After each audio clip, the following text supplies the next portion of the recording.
আসসালামাইকুম। আশা করি আপনারা সবাই ভালো আছেন। আমরা খুব ভালো আছি। চলে আসলাম নতুন একটি রান্না নিয়ে। সবাইকে কেএস দেওয়ান ব্লগে স্বাগতম। তো এখানে আমি পুঁই শাক আর আলু কেটে নিয়েছি, এখানে পেঁয়াজ মরিচ, এখানে হচ্ছে বড় বড় চিংড়ি মাছগুলো কেটে নিয়েছি একদম। তো এখন আমি একদম কম মশলায়, ধরতে গেলে মশলা ছাড়াই শুধু হলুদ লবণ আর জিরে বাটা দিয়ে এই পুঁই শাক তরকারিটা রান্না করব। তো সেজন্য আমি এখানে কড়াইয়ে বসিয়ে দিয়েছি, কড়াইতে তেলও দিয়ে দিয়েছি। তো এই যে আমি কম মশলায় পুঁই শাকের ঝোল রান্না করব, একদম শাক ভাজের মতোই প্রায় হবে, কিন্তু আমি একটু ঝোল ঝোল রাখবো। এটা আমার খুবই পছন্দের একটা রান্না। ইভেন আমার মেয়েরাও পুঁই শাকের ঝোল, মানে শাকের যে রান্না ঝোলটা, সেটা সবাই আমার ঘরে সবাই পছন্দ করে, বিশেষ করে চিংড়ি মাছ দিয়ে। তো আজকে আমি আর বাটা বাটা মরিচ দিলাম না, আজকে আমি কাঁচা মরিচ কেটেই দিয়েছি ছোট ছোট করে। তো প্রথমে আমি পেঁয়াজটা দিয়ে দিলাম, তারপরে আমি বেশি করে কাঁচামরিচটা দিয়ে দিলাম, যাতে হালকা একটু ঝাল হয়। আমার মেয়েরা অত ঝাল খেতে পারে না, কিন্তু কাঁচামরিচের এই ঝালটা চলবে, সমস্যা নাই। তো পেঁয়াজটা ভাজার সাথে সাথে এখানে আমি চিংড়ি মাছগুলো দিয়ে দেবো, বড় বড় চিংড়ি মাছগুলো এখানে দিয়ে দেবো। আমার মেয়েরা করবে কি, এই চিংড়ি মাছগুলো বেশি বেশি খেয়ে ফেলবে, ওরা খাইয়ে চিংড়ি মাছের জন্য। আর আমার ঘরে তো চিংড়ি মাছ সবসময় স্টোরেজ থাকে, চিংড়ি মাছ ছাড়া কোনো কিছুই হয় না। আপনি বড় মাছ বা গোস্ত না হলেও চলবে, যদি চিংড়ি মাছ ঘরে থাকে। আর সারা মাসও এই চিংড়ি মাছ দিয়ে চলে যাবে, কোনো সমস্যা নেই। কারণ আমি, আমার মেয়ে সবাই চিংড়ি মাছটা অনেক পছন্দ করি। তো আমি শুধু আজকে হলুদ আর লবণ আর সামান্য পরিমাণ জিরা দিয়ে আজকে এই তরকারিটা রান্না করব। তো দেখতে থাকেন কেমন হলো। আর যারা নতুন আছেন তারা অবশ্যই চ্যানেলটি সাবস্ক্রাইব করে পাশে বেল আইকনটি বাজিয়ে দেবেন নতুন নতুন রান্না দেখার জন্য। আর আমি যে রান্নাটা করি, এটা ব্যাচেলর যারা আছেন, মেয়ে ছেলে, তারাও অনেক সহজভাবেই রান্না করতে পারবেন। এতে কোনো মশলা বাটাবাটি কোনো কিছুরই প্রয়োজন পড়ে না।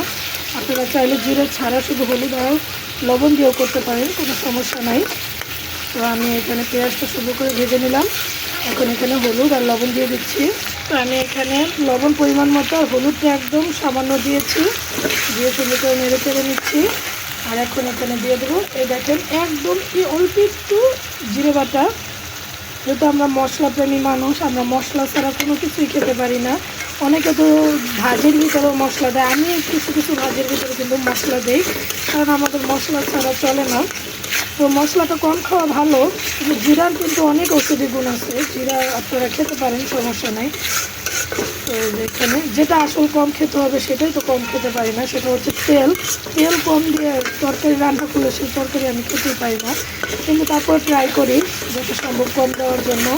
তো মশলাটা আমি একটু ভেজে ভেজে নেব এখানে, আর আমি কষানোর জন্য আলাদা পানি দেবো না, এভাবে একটু নেড়ে চেড়ে নিই কিছুক্ষণ। দেখেন তেলটা একদম ছেড়ে দিছে। আমি এখানে আস্তে আস্তে এখন শাক আর আলুটা দিয়ে দেবো। বিসমিল্লাহির রহমানির রহিম।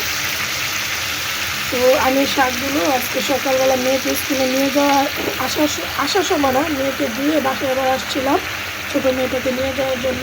তো তখন আমি রাস্তায় দেখে আমি শাকগুলো আমার অনেক পছন্দ হয়েছে, আর এই শাকের ঝোল তো আমার খুবই ফেভারিট। তখন তো আমি এখন ঢাকনাটা দিয়ে ঢেকে দেবো। মশলাটা আমি দিয়ে আমি শাকটাও দিয়ে দিয়েছি, তো ঢাকনাটা দিয়ে এখন ঢেকে দেবো।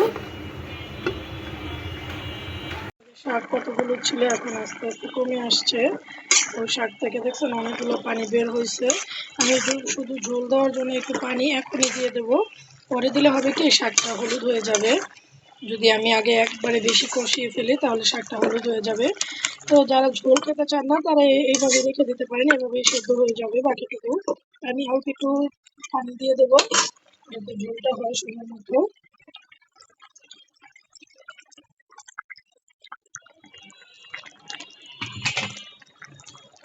পুঁই শাকের এই পাতলা ঝোল দেখেন আমার হয়ে গেছে, তো একদম সুন্দর করে সেদ্ধ হয়ে গেছে। তো ভিডিওটি কেমন লাগলো অবশ্যই কমেন্টের মাধ্যমে জানাবেন, ভালো লাগলে অবশ্যই লাইক কমেন্ট শেয়ার করবেন। তো আজকে এই পর্যন্তই, আপনারা সবাই ভালো থাকবেন, সুস্থ থাকবেন, আল্লাহ হাফেজ।